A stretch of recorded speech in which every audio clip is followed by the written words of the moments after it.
Bom dia, queridos alunos do nosso curso técnico em informática. Estamos aqui novamente, eu, professor Rildo, junto a vocês, para iniciar mais um grande dia de estudos. Hoje, vamos dar continuidade à nossa parte de estudos nesta disciplina de Educação Tecnológica e Midiática, e vocês já devem estar percebendo, desde a semana passada, que todos os assuntos eles acabam caminhando junto, principalmente essa parte documental. Educação midiática, a gente falou um pouco sobre segurança, hoje vamos falar sobre assinatura digital. Enquanto isso, lá na disciplina de arquitetura, também começou-se a falar sobre a parte de documentação. Inclusive, nesta semana, vocês verão um pouco sobre a lei de venda de softwares.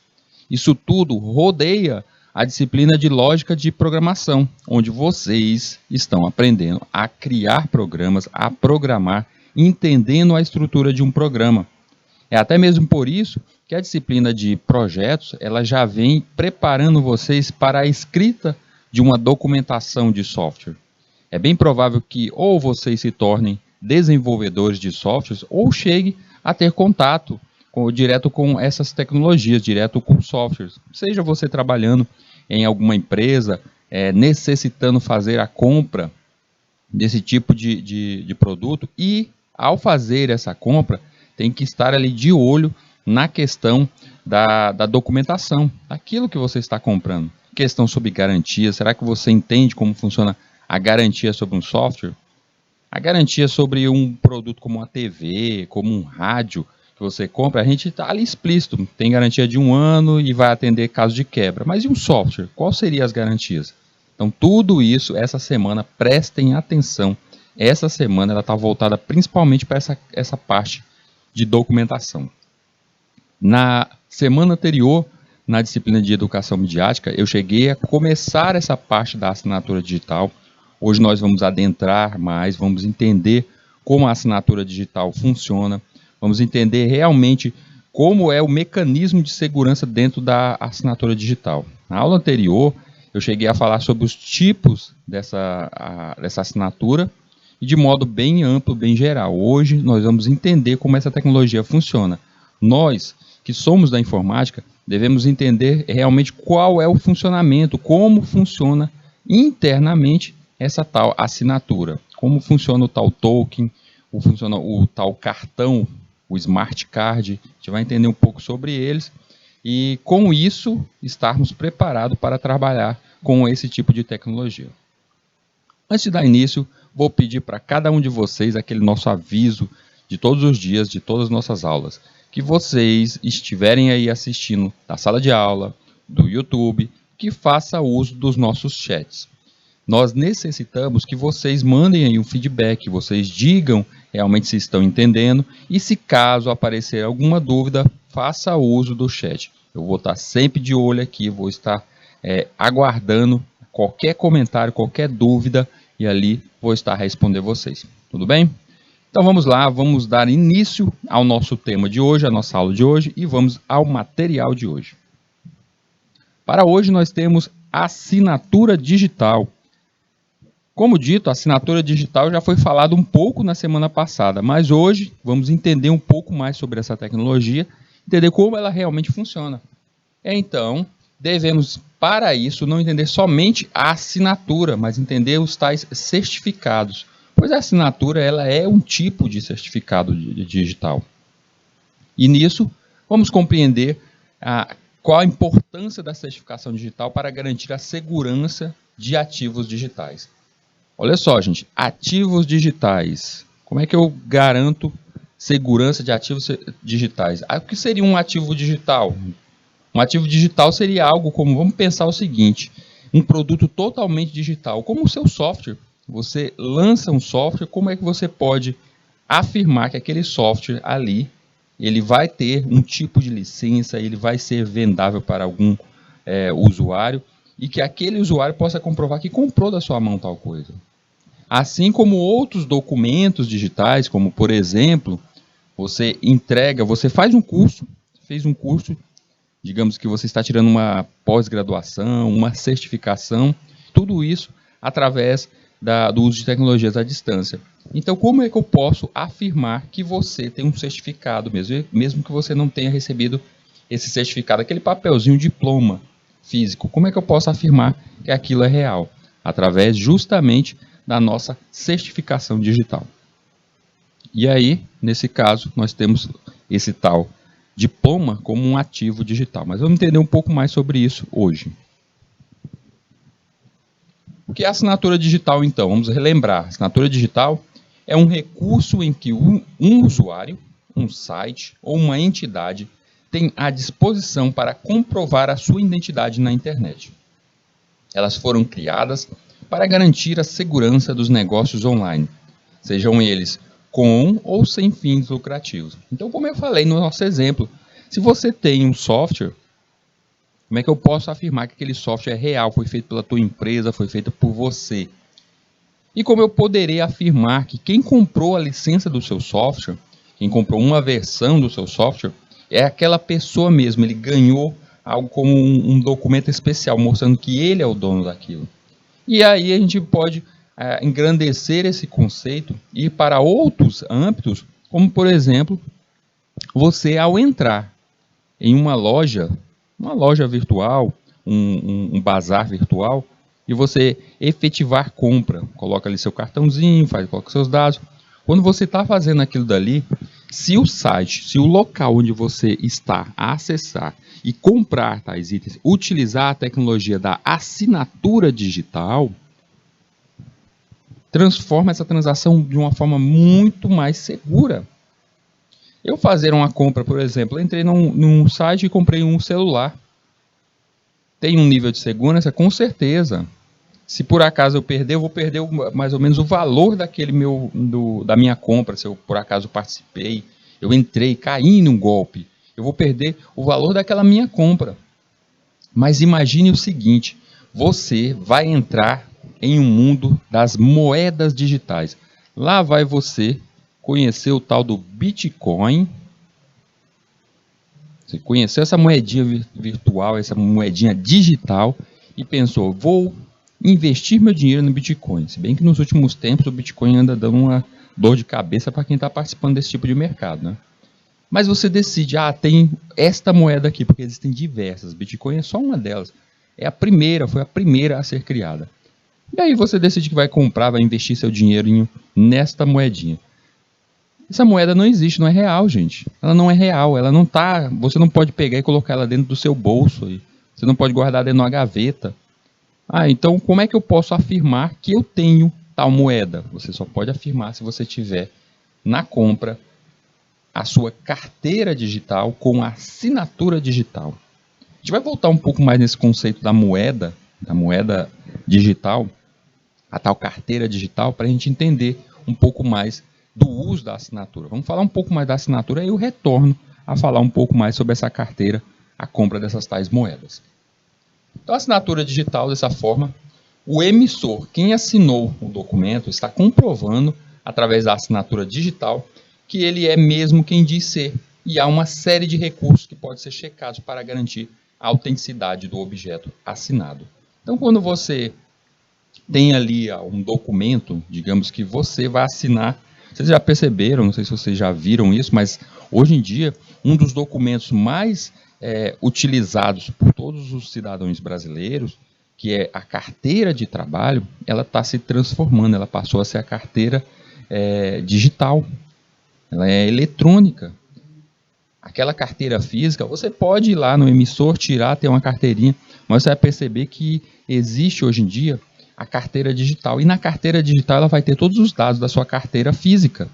Além de ter esses dados, quando o empregador lhe convoca, quando você consegue aquela vaga tão almejada por você, vou trabalhar, e aí pede-se a carteira, muitas das empresas só utilizam a carteira digital.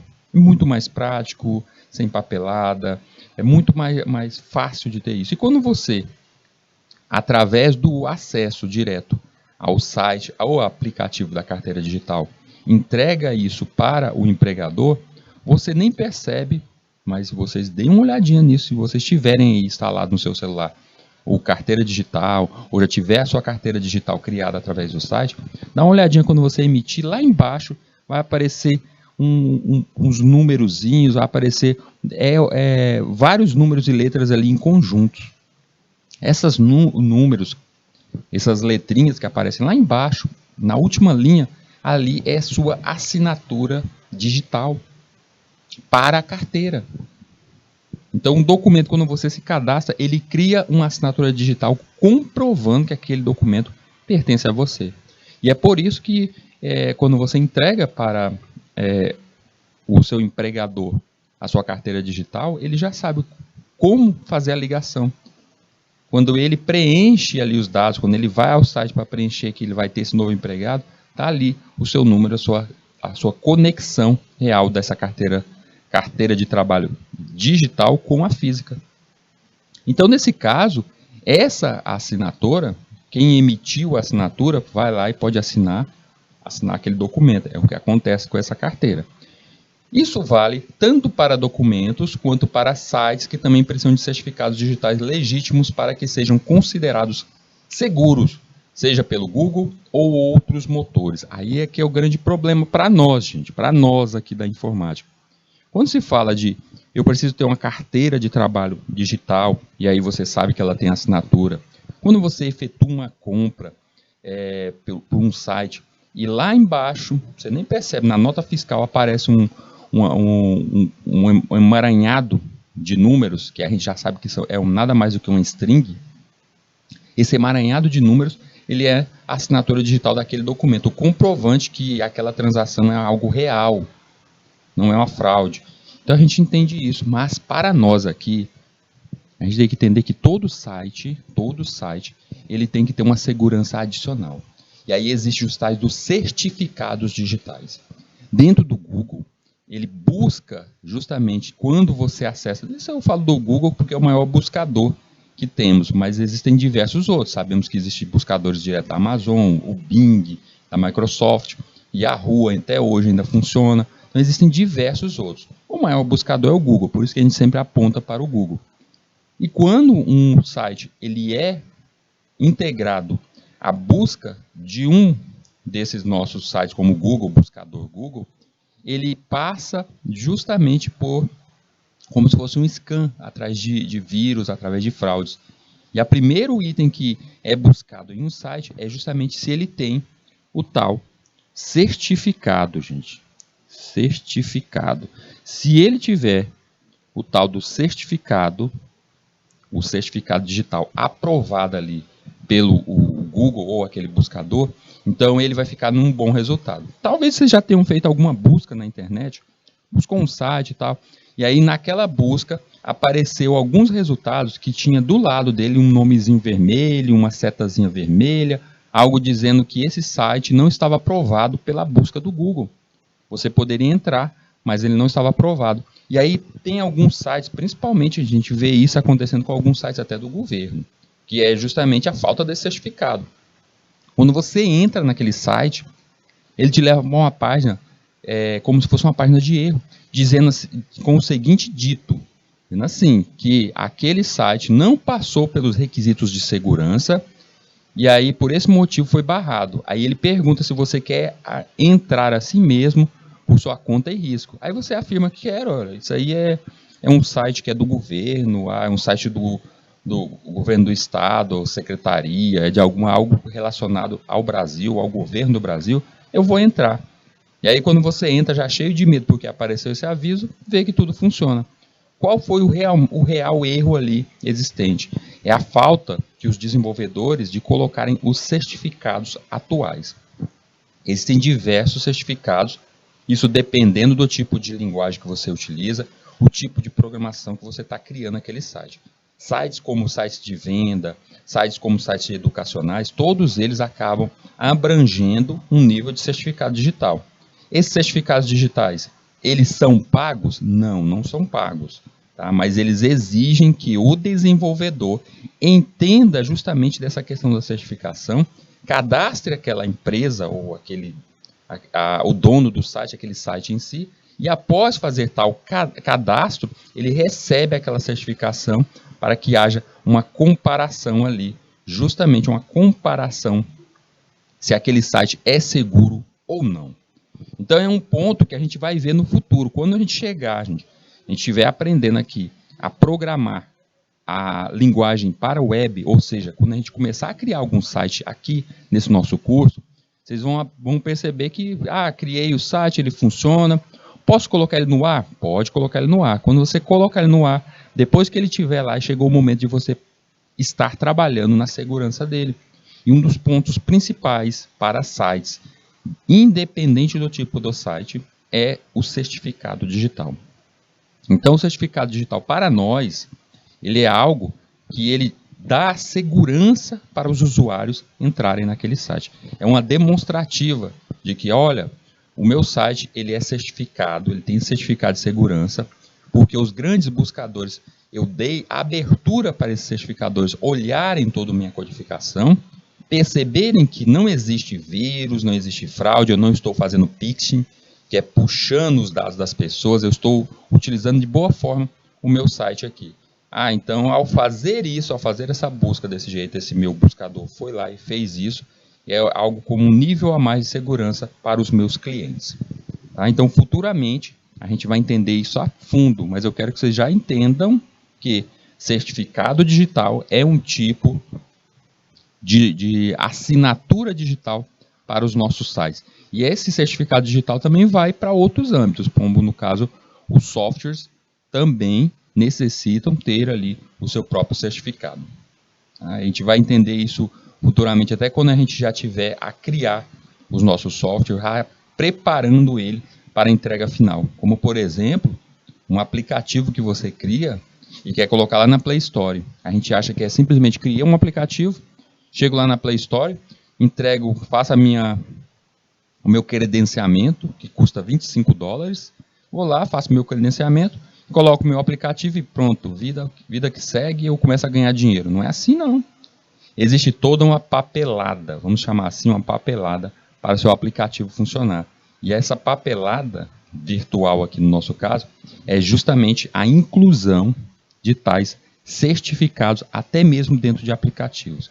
E perceba o seguinte, mesmo com toda essa burocracia, vamos chamar assim, em cima de criação de site, criação de aplicativos, softwares, a gente incluindo esse certificado de segurança, mesmo assim, a gente encontra até mesmo na Play Store, às vezes, esbarra com um e outro aplicativo de forma insegura. Aplicativo que está ali a utilizar alguma estratégia para justamente tomar vantagem em cima da clientela. Quais são os princípios da segurança da informação? Gente, a segurança da informação, isso aqui, esses conceitos vão ser ditos, não é só aqui nessa disciplina de midiática, não. Vocês vão ver esse conceito sendo repetidos em disciplinas como a disciplina de programação. Vocês vão ver, quando a gente falar, vou fechar o meu site, ver a segurança do meu software. Tá aí, segurança do meu site. De novo, a gente vai ver os princípios de segurança da informação.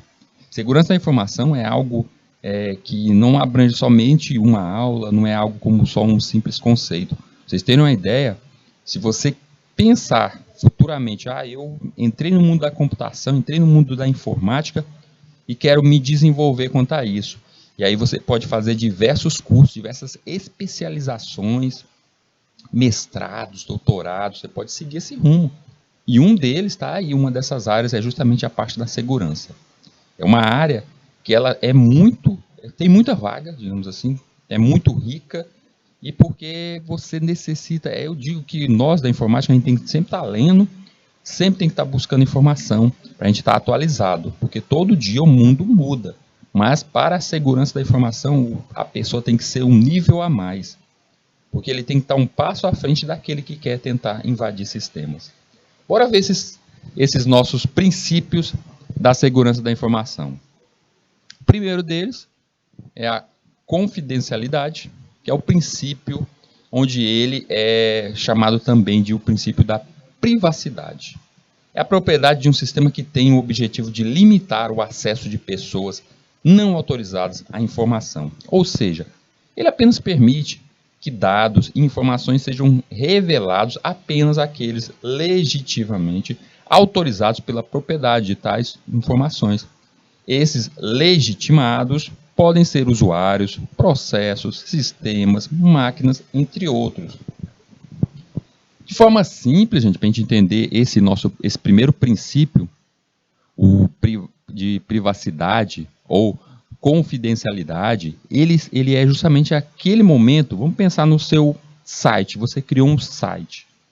Esse seu site, todos os arquivos do seu site podem ser vistos por qualquer pessoa? Não. O código mesmo, o código do seu site, a leitura de arquivos internos dentro desse servidor onde está o seu site, eles têm que ficar fechados. Eles só podem ser lidos, talvez, por alguns desenvolvedores e talvez por alguns outros sistemas que estão ali a acessar. Como, por exemplo, você cria um site para uma loja e nesse site de loja ele tem acesso à criação a banco, né, ao caso de a pessoa, o usuário, poder fazer as compras com um cartão de um banco, utilizar um boleto, ou seja, vai ter que ter uma conexão direta ao sistema bancário.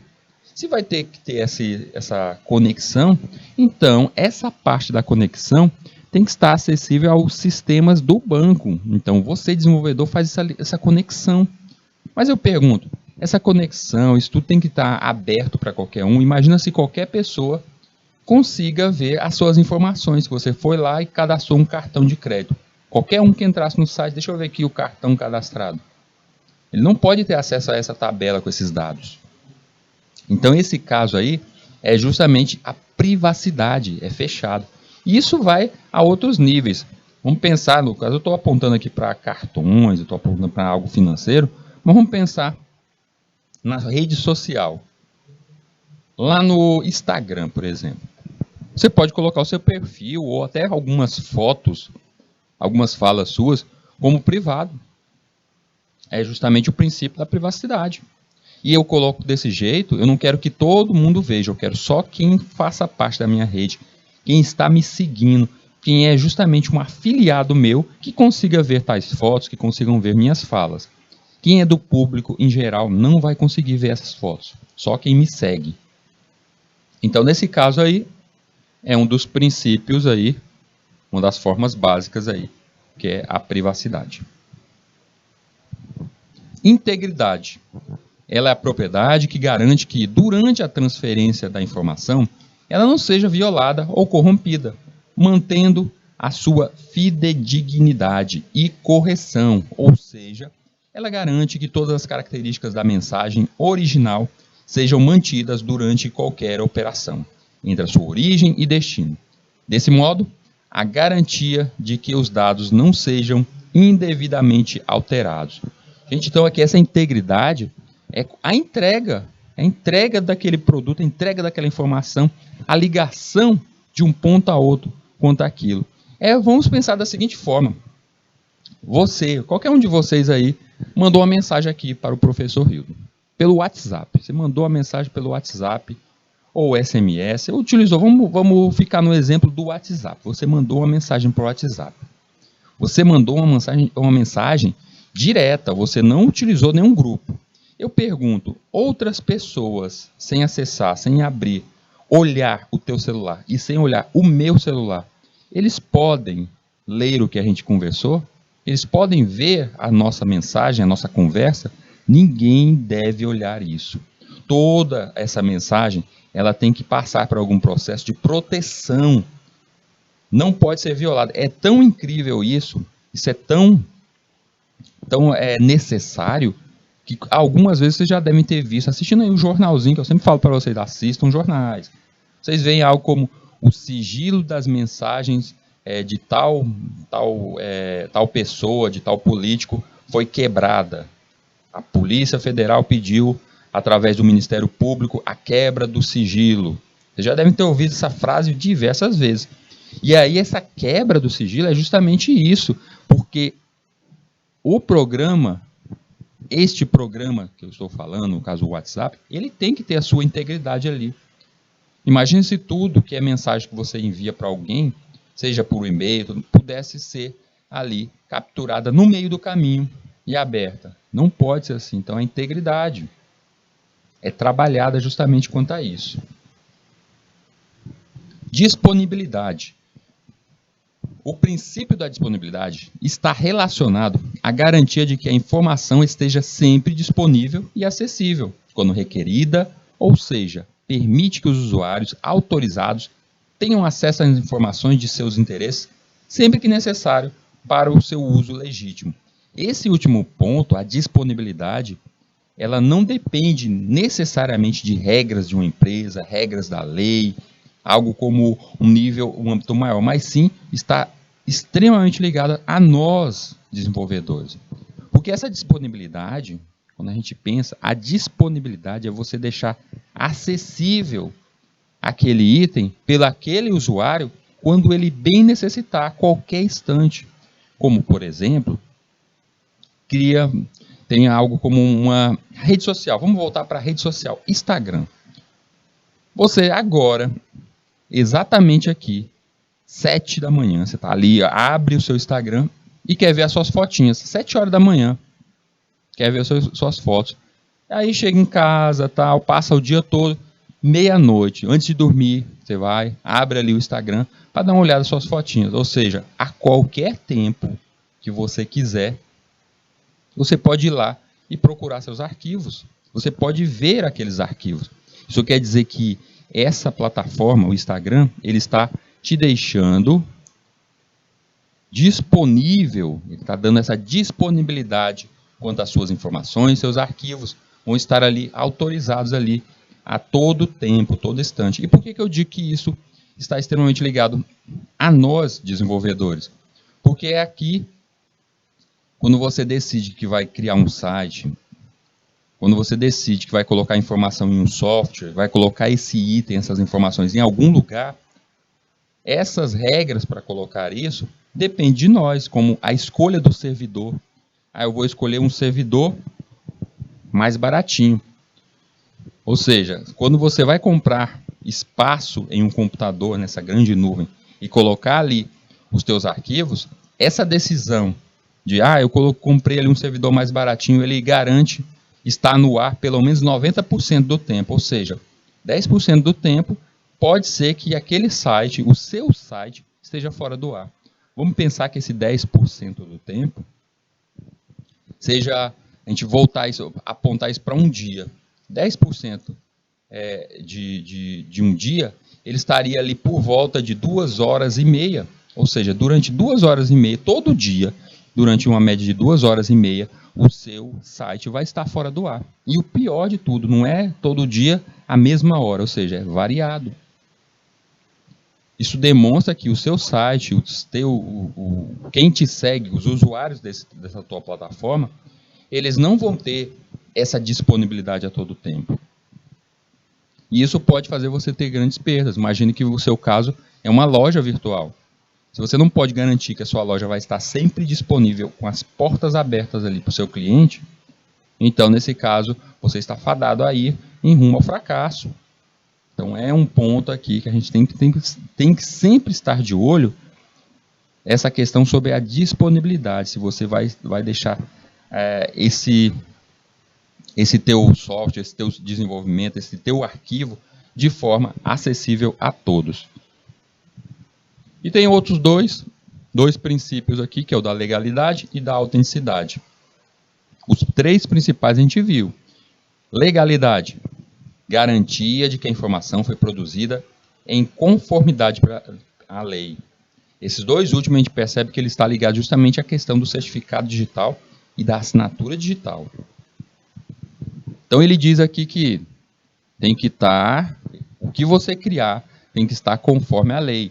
Vamos pensar o seguinte, vocês se sentiriam agredidos, vou chamar assim, agredidos, se vocês baixassem um navegador, um browser para o seu computador, apareceu um browser novo ali, é um browser que tem um famoso que está ali fazendo publicidade sobre esse browser.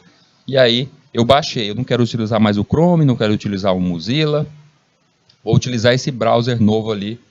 E aí, quando você instala, tempo depois você descobre que dentro desse mesmo arquivo, dentro desse mesmo produto, ali dentro existiam arquivos de vírus. Você ia se sentir agredido. É o caso vou dar um exemplo sobre essa questão da legalidade aqui. Talvez vocês já tenham falado desse programinha bem aqui, ó, o Torrent. Já começa errado, né? Já começou errado falando do Torrent. Torrent é justamente você baixar arquivos, normalmente arquivos pirateados, falsificados, quebra de direitos. Então já começa errado por aí. Mas esse programinha aí, o Torrent, o programa em si, ele não tinha nada de ilegal. O programa, você ter um programa para baixar torrent, não quer necessariamente dizer que isso é ilegal. Porque você pode estar compartilhando arquivos. Mas você baixar certos arquivos, tipo, eu baixei um filme que está lá no cinema, quebrando os direitos autorais quanto a isso, aí sim é um crime. Mas vamos voltar só para a questão deste programa, o Torrent aqui, que eu quero trazer esse exemplo para vocês. O Torrent foi muito famoso, há uns 10 anos atrás ele era normalmente visto como o melhor programa para uso de torrent, um dos mais seguros. Até que descobriram que dentro do torrent, junto a ele, vinha o chamado de minerador de criptomoedas. Eu falei no começo da aula aqui sobre as tais criptomoedas, o Bitcoin. E a gente pode minerar, você pode utilizar o seu computador para justamente minerar moeda, ou seja, criar dinheiro para você, esse dinheiro virtual. É uma prática que acaba utilizando muito do processamento do seu computador e por isso precisamos ter computadores muito poderosos. Mas a grande jogada do uTorrent, dos construtores, dos desenvolvedores do uTorrent, era colocar esse minerador onde você minerava isso e jogava essas criptomoedas na carteira do desenvolvedor. Na carteira. Olha aí, lá no chat ali, estão falando ali, já acabou de falar sobre o torrent aí também. Torrent baixar não é uma boa prática, mas o torrent, olha só, vamos falar assim, molecagem que existia dentro deste programa. Ele vinha com esse minerador junto. E aí você, ali, inocente, baixava para a sua máquina e o seu computadorzinho o programa Torrent, estava lá, estava baixando, você estava baixando um filmezinho de forma legal, baixando uma musicazinha, um pagodezinho aí que você estava querendo ouvir, e ao mesmo tempo que ele estava fazendo isso, ele estava utilizando o processamento da sua máquina para gerar criptomoedas. Gerava uma infinidade, assim, algo como mínimo, centavos de criptomoedas. Mas esses centavos, com vários usuários mandando ali para o desenvolvedor, ele acabava tendo um montante maior de criptomoedas, ou seja, ele estava fazendo você criar dinheiro, gerar renda para ele. Isso é errado, Hildo? Não seria errado se ele avisasse. Se ele falasse, olha, ao usar meu programa, ao baixar meu programa de torrent, você vai estar instalando também um minerador de criptomoedas para me ajudar no desenvolvimento do meu software. Mas ele fez isso escondido. E ao fazer escondido, ao introduzir esse item de forma escondida, ele estava indo totalmente contra a lei, conforme a lei, ou seja, estava enganando ali meus clientes. Mas esse cliente está baixando o torrent. E torrent já não é uma coisa legal. O que importa aqui é a gente falar sobre o uTorrent que fazia isso. E existem vários outros programas hoje em dia que passaram a fama do uTorrent justamente por isso. Apesar de hoje em dia, teoricamente, ele não ter mais nenhum minerador, nenhum arquivo escondido dentro dele, mas mesmo assim ele perdeu totalmente a sua fama. Ele foi... a sua questão de confiança dos clientes quanto a ele foi perdida, por isso ele caiu. Autenticidade. E a autenticidade, Hildo? Garantia de que num processo de comunicação os remetentes sejam exatamente o que dizem ser e que a mensagem ou informação não foi alterada após seu envio ou validação. Vocês já devem ter recebido algum e-mail, recebido alguma mensagem parecendo que era de um banco, uma instituição, dizendo que você está sendo convocado pela polícia, algo desse tipo. Ou seja, a pessoa se passando por outra instituição, por outra pessoa. Ou seja, a questão da autenticidade. Então, os programas, principalmente aqui, eu vou sempre apontar para a nossa tecnologia. Os programas de comunicação, como por exemplo o WhatsApp, eles têm que ter em si a segurança de mostrar que a sua mensagem, quando você enviar uma mensagem para alguém, só você vai poder utilizar aquele ID. Alguém pode se passar por mim criar um WhatsApp fake utilizando meu perfil, utilizando todas as minhas credenciais, ele pode tentar imitar o máximo possível, mas existe a tal assinatura digital, que prende isso àquela pessoa. Normalmente essa assinatura digital ela sai fazendo conexões, vamos falar do WhatsApp, fazendo conexões, como por exemplo, por isso que quando você cria um usuário no WhatsApp, ele pede número de telefone. O WhatsApp agora utiliza direto pelo desktop, mas ele necessita, no primeiro acesso, que você cadastre ali o telefone. O telefone não vai precisar ficar ligado, mas ele precisa de um cadastro quanto a um número de telefone. Por quê? Porque quando você tem um chip de telefone, você é obrigado a cadastrar CPF, vários itens ali naquele chip para o primeiro uso daquele chip. E é nisso que o WhatsApp se garante quanto à autenticidade. Então, quando você cria um usuário no WhatsApp e conecta ele à sua conta ali, o seu número telefônico, colocando todos os seus dados desse modo, você está dando esse nível de autenticidade, você está fazendo essa segurança que só você pode utilizar. Mas alguém pode roubar, copiar, clonar o meu celular, o meu WhatsApp e utilizar isso de forma fraudulenta. Aí foi uma clonagem. Alguém foi lá e clonou o teu celular. Aí é diferente. Aí foi uma questão sua que você acabou, digamos, vacilando de não ter feito aquelas níveis de segurança que eu falei até na aula passada, que é de ativação por 2 passos, ativação pela face, ativação pela digital, você colocar esses níveis a mais, recuperar a senha pelo um e-mail que você tem só para esse tipo de coisa, só para esse tipo de prática. Então você que acabou não deixando, assim, vacilou e aí acabou sendo clonado. Mas o WhatsApp em si ou outros meios de comunicação, eles tentam prezar por essa questão da autenticidade. Olha uma questãozinha aqui, ver se a gente está afinado. Assinaturas digitais desempenham um papel importante na segurança de sistemas computacionais. Sobre assinaturas digitais, é correto afirmar que... Aí tem dos vários itens aqui falando sobre a assinatura digital.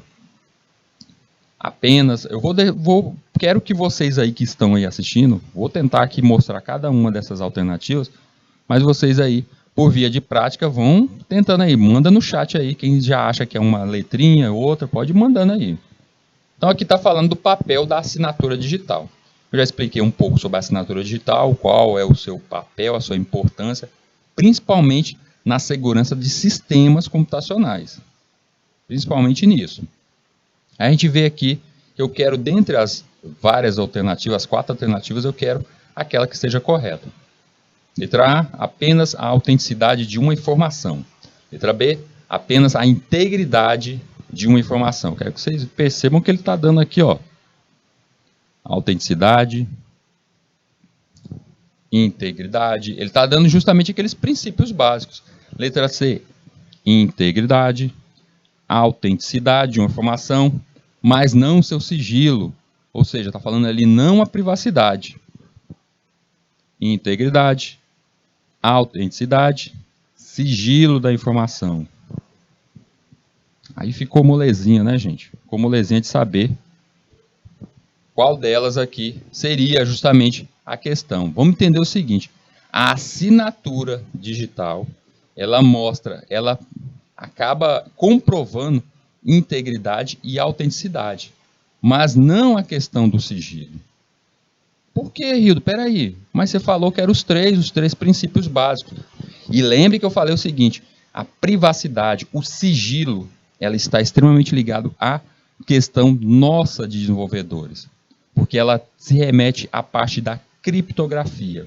Não é porque um documento, um arquivo, ele tem ali uma assinatura digital que ninguém vai conseguir ler. Não é por causa disso que ninguém vai conseguir acessar. As pessoas podem sim conseguir. Eu tenho ali, a informação vai ser entregue? Foi entregue, tem integridade.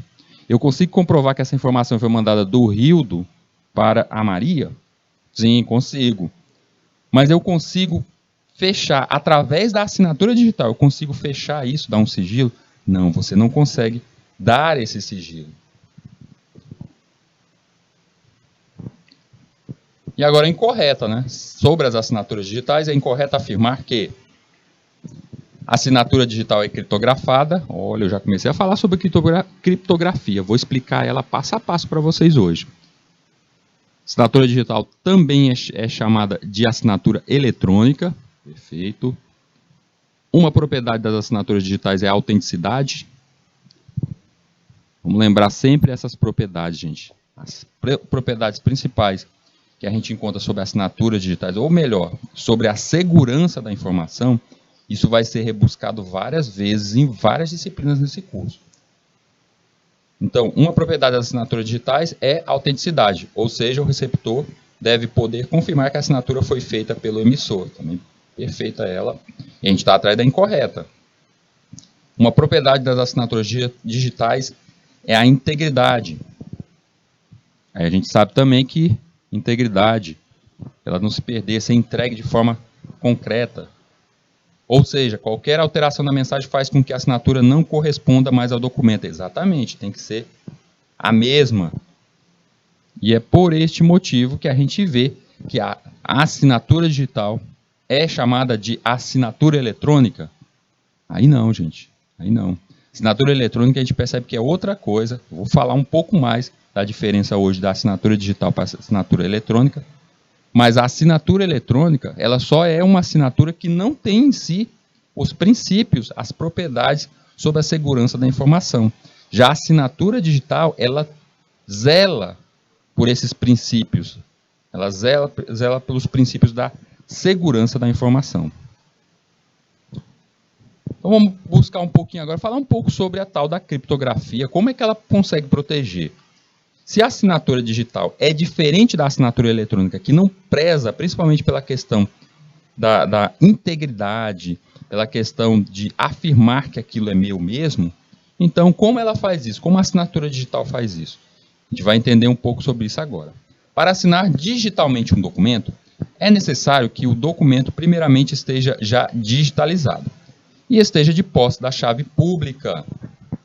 Vamos guardando esse nomezinho aqui, ó. Tem duas chaves, a privada e a pública, de quem vai receber o documento, podendo ser pessoa física ou jurídica. Em seguida, a partir de um programa específico, o documento será criptografado. Isso aqui é tudo unido, gente, está separado assim não, é unido. Criptografado de acordo com a chave pública que você tem para poder enviar o documento, gerando um resumo do mesmo tamanho que seja criptografado, denominado hash, garantindo a autenticidade e o não repúdio. Vou falar sobre cada um desses, principalmente aqui o não repúdio, mas a gente já começa a entender o seguinte. Então quer dizer que eu tenho, vou colocar aqui CP, chave pública. Estou criando meu documento. Nesse meu documento eu tenho uma chave pública, e aí você do seu lado também tem essa tal dessa chave pública. Por quê? O que é essa chave pública? Chave pública é, eu tenho meu WhatsApp, você tem um WhatsApp? O WhatsApp já tem ali naturalmente uma chave pública, que só poderá acessar as mensagens do WhatsApp quem tiver instalado o WhatsApp. Então, de forma simples, eu quero usar o Telegram. Eu mandei uma mensagem de Telegram para um de vocês. Você consegue abrir a sua mensagem do Telegram no WhatsApp? Pelo SMS? Não. Por quê? Porque são programas diferentes, mas principalmente porque eles não compartilham a mesma chave pública. Principalmente isso. Eles não têm a mesma chave pública. Não, Rito, mas é claro que esses programas são diferentes, eles não iriam compartilhar. Mas vamos pensar que você se transforma em um desenvolvedor, aquele desenvolvedor maligno, o chamado hacker. Você começa a utilizar, após fazer esses cursos aqui, você começa a utilizar toda a sua genialidade para o mal.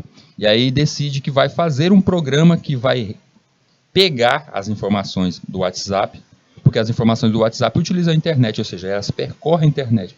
Você vai capturar toda a mensagem, protocolo que for do tipo do WhatsApp, e assim você vai estar em poder de todas as conversas de WhatsApp do mundo. Não é assim não, meu amigo. Por quê? Porque para início de conversa você tem que ter a chave pública, só para início. Então não adianta você tentar desenvolver algo, porque a chave pública ela se restringe àquele aplicativo. Ela faz parte daquele aplicativo. Então quando você criar, você não vai ter essa chave ali, porque ela faz parte do código. É parte do código, gente. Vocês que já estão criando a programação, vamos imaginar o seguinte, que dentro de um algoritmo que vocês estão criando, vocês criam algo como uma string, uma variável. Vamos chamar, eu não vou chamar nem de uma variável, vou chamar de um string, um vetor, que ela recebe ali uma codificação ali com, vou jogar alto, 100 letrinhas diferentes. Está ali guardado, pronto, essa é a chave pública. Quem estiver utilizando esse mesmo algoritmo, uma outra versão, naturalmente ele já veio no código essa chave pública. E se o Rildo tentar desenvolver do zero alguma coisa para capturar essas mensagens, ele não vai ter o código, ele não vai ter essa string já feita, já preenchida. Compreender a diferença? É como se eu falasse o seguinte, nós dois, eu vou colocar eu e você aí, nós dois moramos na mesma casa, tem um cadeado lá no portão, e aí eu tenho a minha chave para entrar e você também tem uma chave. Pronto. Outra pessoa vai conseguir entrar dentro da nossa casa? Só vai conseguir entrar se tiver uma dessas duas chaves. Ah, mas ele tem um cadeado dele em casa, ele tem outras chaves. Ele consegue entrar com outra chave? Não. Ele só consegue entrar se ele tiver essa nossa chave. Tá? E aí ela é chamada de pública justamente porque ela é distribuída junto com o programa em si. E aí, quando essa chave pública, quando você envia esse documento com essa chave pública, ela ainda vai sendo criptografada e essa criptografia gera uma outra chave que a gente vai ver utilizando a criptografia do hash. A gente vai falar um pouco mais sobre ela.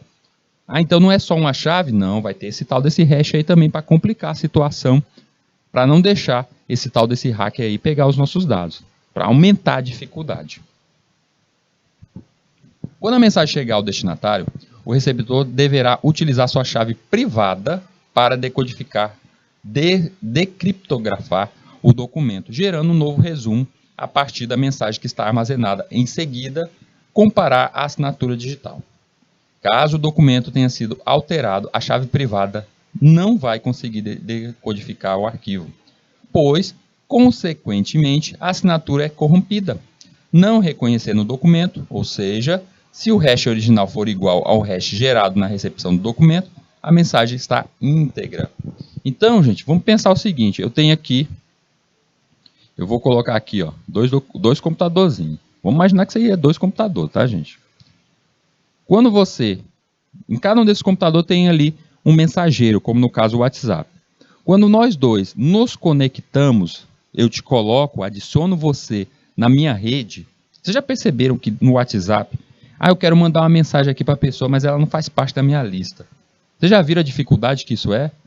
Por que ele dificulta tanto? Por que eu sou obrigado a colocar a pessoa na minha lista? Porque quando você coloca uma pessoa na sua lista, vocês criam essa ligação gerando uma chave pública. Ou seja, essa chave pública, vocês dois compartilham. Já começa essa ligação. Então se eu mandar... Vamos lá, eu vou mandar uma mensagem para esse meu amigo. Quando eu conectei ele, nós dois temos uma ligação. E essa ligação ela é feita através dessa chave pública. Quando eu mando uma mensagem para ele, eu vou mandar aqui, ó. Tá aqui um arquivozinho. Estou mandando um arquivo. Quando eu crio esse arquivo e mando para ele, eu mando também, no caso é criptografado, através de uma hash. E aí eu gero uma chave, eu vou colocar PR, que é privada, né? Eu vou deixar CPU de chave pública. E aí eu mando para ele também a minha chave privada. Por termos uma conexão, ele vai conseguir fazer a leitura, porque ele tem as duas chaves, ele tem a pública e ele vai ter agora a privada. Foi criada a conexão entre nós dois. E assim, somente nós dois vamos conseguir fazer a leitura desses tais dados. E é por isso que, se por acaso, no meio do caminho, aquele arquivo ali, acontecer alguma alteração, digamos que você, hacker, você, no meio do caminho, capturou aquela mensagem. Eu vou alterar as mensagens dessas duas pessoas, eu vou fazer elas se transformarem em inimigas. Quando você captura aquela mensagem no meio e modifica ela, o que acontece? A chave pública foi modificada. A chave privada também acaba sendo modificada. A pessoa que recebe aquilo não vai conseguir fazer a leitura. Então, não adianta, não vai ser enviado. E eu posso inserir uma mensagem em uma conversa de duas pessoas? Se você faz isso, insere uma nova mensagem entre essas duas pessoas, também não vai ter a chave pública, também não vai ter a chave privada. Ah, mas a chave pública não vem com um aplicativo? Eu estou fazendo essa invasão através da modificação de um aplicativo. Mas aí não vai ter a privada. A privada ela é criada, criptografada na hora da conversa. Quando você manda uma mensagem, você está mandando ali uma chave privada também. Mandei outra, mais uma chave privada. Ou seja, a cada conversa, a cada informação que eu envio, acaba criando uma nova hash, uma nova chave privada. A função hashing avalia completamente o documento baseado num algoritmo matemático que calcula um valor, tendo como parâmetro os caracteres do documento, obtendo um valor de tamanho fixo para o arquivo conhecido como valor hash. Só para vocês entenderem aí de forma bem básica, a galerinha está acompanhando a disciplina de lógica, e lá vocês sabem justamente que já existe, eu mostrei para vocês também, existem funções de fazer uma leitura de tamanho de arquivo, tamanho de string, não existe isso, vocês sabem que existe, que a gente falou isso nas últimas aulas.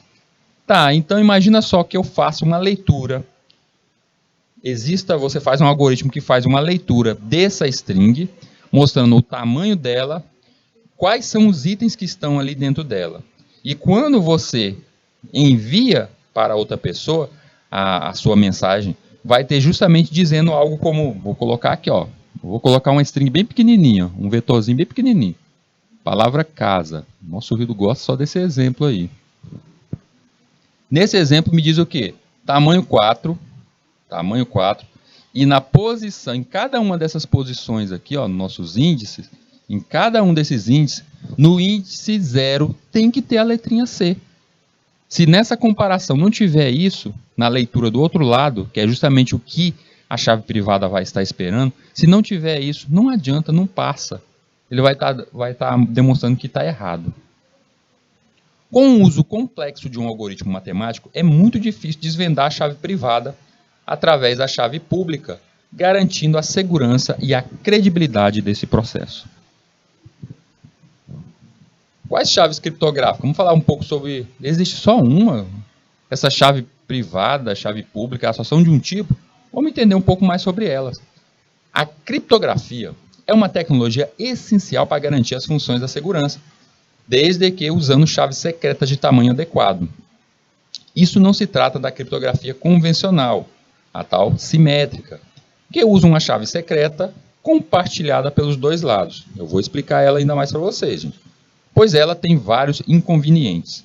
Mas trata-se da criptografia assimétrica, essa que é a geradora de chaves, mais avançada e que usa um par de chaves, uma secreta e uma privada, que fica somente com seu dono, e uma pública que pode ser compartilhada com todos. E aí, como eu expliquei para vocês, se eu fosse falar da nossa criptografia básica, a criptografia convencional, seria aquele exemplo de, eu tenho um cadeado e ele abre com chave. Qual chave? Qualquer chave que você colocar, ele abre. Então isso não é um cadeado. Isso é aquele portão que tem aquele ferrolho. Quem chegou ali, puxou o ferrolho, entra, não é isso? Mas se você não souber puxar o ferrolho, se não conseguir puxar o ferrolho daquele portão, você não entra.